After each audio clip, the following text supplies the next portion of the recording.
Doña Amaya, muy buenos días. Hola, buenos días. Bueno, ya quedan 2 días para las elecciones. Mañana será jornada de reflexión y hoy tendrán ustedes, supongo, el cierre de campaña. ¿Cómo ha vivido estas elecciones y qué podemos esperar el domingo? Porque ha sido una campaña electoral un poquito rara, ¿no? Bueno, ha sido una campaña electoral como las que estamos acostumbrados. Por un lado, cada vez que poníamos una mesa o hacíamos un meeting, pues teníamos enfrente a toda esa turba de proetarras que siempre vienen a intimidarnos y a agredirnos. Pero bueno, es algo que ya te digo que nos ocurre habitualmente, por eso siempre he apelado al resto de los partidos a condenar este tipo de agresiones y sobre todo a tener una campaña libre, como sería lo normal, ¿no? Y bueno, Perdone que la interrumpa. ¿Alguno de los otros partidos, incluyendo al PP, han condenado públicamente estas agresiones a Vox en la campaña del País Vasco? absolutamente ninguno, Vale, solamente ha habido silencio. vale. Perdone, continúe, que le he interrumpido. No, y eso que ahora pues a esperar los resultados del domingo somos optimistas, porque bueno, ya en el 2020 todas las encuestas nos eran desfavorables y sin embargo conseguimos colocar un escaño en el Parlamento Vasco. Nosotros ahora vamos a esperar el resultado de las urnas, que son las verdaderas encuestas, porque además es difícil que alguien en el País Vasco públicamente se signifique con Vox, por lo que te digo, por esa falta de libertad. Hay mucho voto oculto que el día 21 veremos en las urnas y estamos esperanzados en que sí, repetiremos otra vez escaño en el Parlamento Vasco. ¿Y después qué? ¿Quién va a ganar las elecciones? ¿Bildu? ¿PNV? Bueno, nosotros creemos que tanto si las gana Bildu como si las gana el PNV, la verdad es que nos produce tristeza, porque volvemos a ver que el separatismo sigue avanzando aquí en esta región y eso no es bueno para nadie. Que gane Bildu, pues la verdad sería un disgusto terrible, porque estar gobernados por un lehendakari de Sortu, porque en realidad no es de Bildu, es de Sortu, que ahora mismo esté diciendo que ETA no es una banda terrorista, creo que sería terrible para todos los vascos y no quiero ni imaginarme esa situación, de verdad. ¿Qué va a hacer el Partido Socialista en caso de que tenga capacidad de decisión para otorgarle el gobierno vasco a PNV o a Bildu? ¿O se van a poner de acuerdo PNV y Bildu entre sí? No, creo que PNV y Bildu no creo que se pongan de acuerdo, porque al final son dos trenes que chocan. Yo creo que ahí la papeleta la tiene el PSOE en este momento. Y la verdad es que saber lo que va a hacer el PSOE es muy complicado, porque ellos, como nunca mienten, pero siempre cambian de opinión, pues la verdad es que no sabemos qué van a hacer en este caso. El candidato del PSOE ha dicho hasta en tres ocasiones que no va a pactar con Bildu. Pero bueno, tampoco es que nos lo creamos demasiado, teniendo en cuenta que tanto Bildu como PNV sustentan el gobierno de España. Entonces, ¿a quién va a contentar y a quién va a disgustar? La verdad que no lo sabemos. Doña Maya, ¿cómo ha percibido usted en la calle a la gente? Ya hemos visto que pues mandaban energúmenos a tratar de reventar sus mítines, pero ¿qué les dice la gente normal que se ha acercado a sus mesas informativas, que se ha acercado a sus paseos, que se ha acercado a sus mítines? ¿Qué les dice el vasco de a pie? Bueno, el vasco de a pie nos mira siempre con esa mirada cómplice, como digo yo, pero silenciosa, ¿no? Nos dice que continuemos dando la batalla, no nos dice que no tiremos la toalla y nos dice que estarán a nuestro lado, eso sí, que no pueden significarse. Eso también nos lo dicen siempre, ¿no? Pero la verdad es que hay mucha gente que se alegra y que agradece que estemos dando la batalla en el Parlamento Vasco y en el País Vasco en general, porque bueno, hay otros partidos que hace tiempo tiraron la toalla, ¿no? Nosotros vamos a seguir haciéndolo en las calles, en los barrios, en las ciudades y allí donde tengamos que hacerlo, porque yo siempre digo que el País Vasco no corresponde solo a 4 partidos, ¿no? Nos corresponde a todos los vascos y ahí vamos a seguir estando.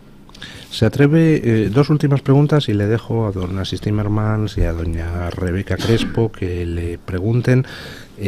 Yo quería hacerle dos preguntas. Uno, ¿cómo va a funcionar eso del voto útil en la izquierda? ¿Prevé usted que Sumar y Podemos desaparezcan en favor de Bildu?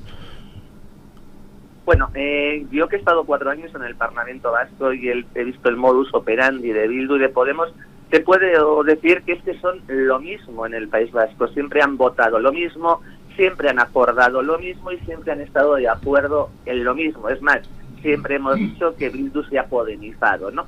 Por lo cual, lo que va a hacer aquí en el País Vasco va a ser que Bildu va a coger todos aquellos votos que antes iban dirigidos a Podemos.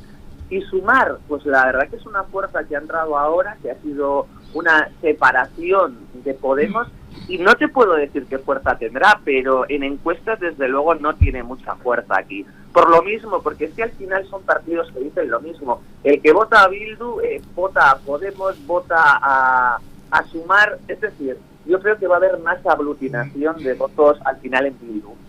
Y la última pregunta mía, antes de cederle los trastos a los tertulianos, doña Amaia, ¿cómo ha vivido usted el estar sola en el Parlamento Vasco como única diputada de Vox durante estos 4 años? Porque le han intentado hacer un cordón sanitario nada disimulado. No, la verdad es que no es que lo han intentado, de hecho lo hicieron, el cordón antidemocrático que decía yo, lo hicieron ya desde un inicio. Tuvimos que recurrir a la justicia y el Tribunal Constitucional nos dio la razón, nos estaban quitando esos derechos que teníamos, pero que no se los quitaban a Amaia Martínez ni a Vox, se los estaban quitando a todos esos vascos que nos votaron en las elecciones del 2020 y que nos colocaron en el Parlamento Vasco. Yo creo que eso ha sido un poco lo que ha marcado esta legislatura, ¿no? Que denota la poca democracia y la poca libertad que hay en el País Vasco. Si no eres de los partidos separatistas, automáticamente te intentan eliminar de una forma u otra, bien sea como hacían antes, expulsándonos de nuestra tierra, o mediante ETA, o ahora con el silencio. Don Asís Timmermans, quería hacerle una pregunta. Nada, muy brevemente, en primer lugar, muchísimas gracias por hacer campaña y por defender la libertad donde más se paga hacerlo, y en la tierra más bonita de España, que es el norte. Dicho esto, le quería preguntar 2 preguntas, se las hago a la vez. Una, ¿cómo ve usted? Me interesa saber cuál es la relación del votante del PSOE, del votante ya vendido del PSOE ya vendido y aliado de la Batasuna de toda la vida. ¿Cuál es la relación en el País Vasco, el día a día, del votante, del simpatizante del PSOE con el matón del barrio, con el que siempre ha sido el batasuno, ¿no? Y en segundo lugar, quiero preguntarle pues qué dificultades sociales están teniendo ustedes para hacer campaña, y qué dificultades están encarando por el simple hecho de estar en Vox o de colaborar con Vox de una u otra manera. Bueno, el ser de Vox, como te decía yo, en el País Vasco al final es complicado. Es complicado porque está señalado continuamente, y todo aquel empresario, por ejemplo, o pequeño autónomo que tiene un comercio, e incluso un padre de familia que lleva a sus hijos al colegio, en el momento en que todos los del entorno saben que es de Vox, tiene complicaciones. Si tiene un comercio, tiene pintadas; si tiene una empresa, se la pueden quemar, le pueden estar todo el día persiguiendo, señalando, acosando. Y efectivamente, si lleva a sus hijos al colegio, pues bueno, siempre hay padres que los señalan, incluso puede pasarle que a los niños también los identifiquen con Vox y les hagan la vida imposible, y esto es así. En cuanto a la relación de los votantes del PSOE, yo creo que los votantes del PSOE ahora mismo tienen que estar un poco descentrados, porque por un lado estamos aquí viendo cómo pactan en Madrid los presupuestos, todo, absolutamente todo, con Bildu. De hecho, es uno de los socios preferentes de Sánchez. Y luego, por otro lado, vemos aquí al candidato del PSOE entrar enérgicamente al debate con Bildu y acusarle de que no han renunciado a la violencia. Entonces yo no entiendo muy bien cuál es el PSOE que nos tenemos que creer. Y entiendo que el votante del PSOE esté en la misma situación, en la misma tesitura. Al final, ¿cuál es el PSOE que nos tenemos que creer? ¿El que pacta con Bildu y el que lo tiene como socio prioritario y que incluso lo ve como un hombre ya de paz a Otegi?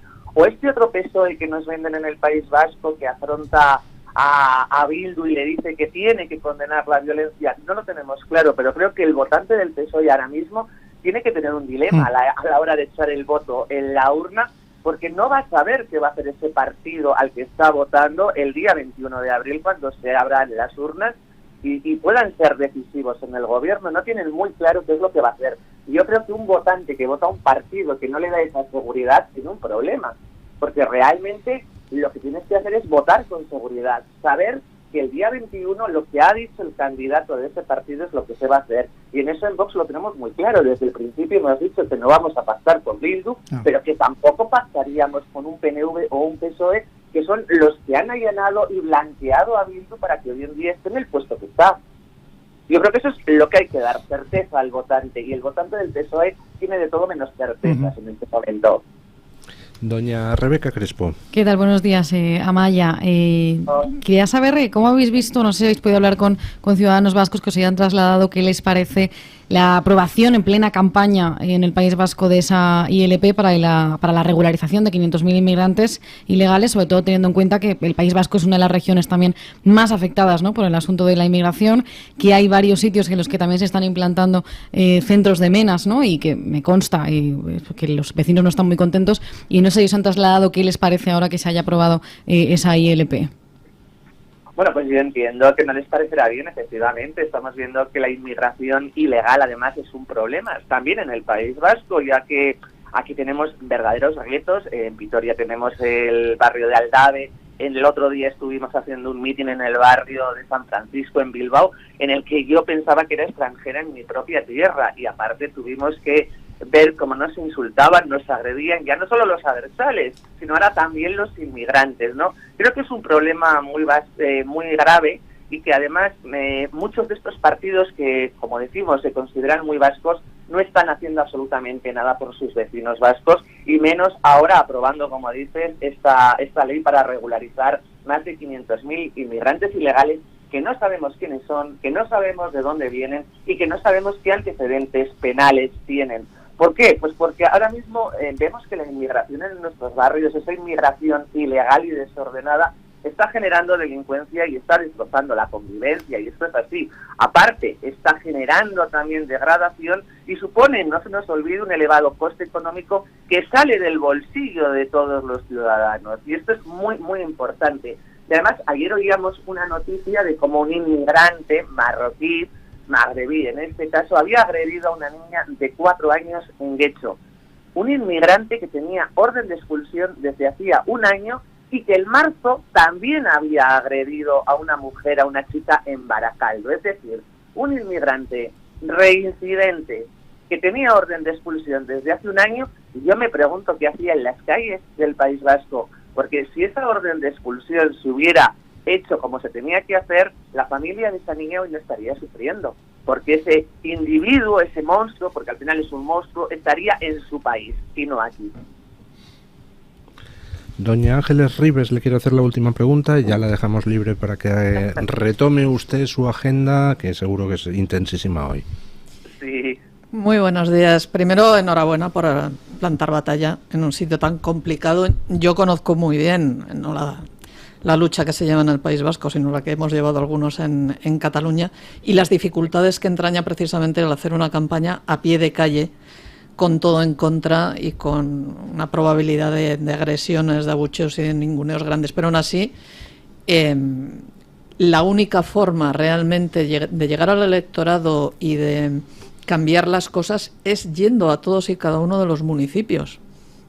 Y en ese sentido creo que ustedes lo están haciendo bien, pero también me gustaría saber si van a tener todos los ciudadanos vascos en su buzón la papeleta, en este caso de su partido, de Vox, porque realmente, al igual que nos ha pasado muchas veces en Cataluña, el hecho de tener que ir a cogerla en los centros electorales o simplemente de meterte en la cabina, sobre todo en municipios pequeños, automáticamente ya es un motivo para que te señalen, porque sabes que estás cogiendo la papeleta que no le va a gustar a los que tienes enfrente. ¿Van a poner ustedes papeletas electorales en todos los buzones vascos? Sí, de hecho ya se ha hecho el reparto. Bien. Y el bufoneo está llegando a todos los rincones del País Vasco. Yo además he estado confirmando con personas de pueblos determinados si les había llegado. Todos han coincidido, y además a todos les he dicho que en caso de que no les llegasen o que les llegue y algún vecino se lo quite, que en la sede tenemos a disposición de todos papeletas para que puedan llevar a su casa y poder emitir el voto, como dices tú, de esta forma anónima, sin que nadie les pueda señalar o les pueda mirar mal por coger un voto u otro. Pues doña Amaya, muchísima suerte el próximo domingo y muchísimas gracias por habernos atendido hoy. Muchísimas gracias a todos ustedes por darnos esa voz que otros medios de comunicación nunca nos dan. Muchísimas gracias.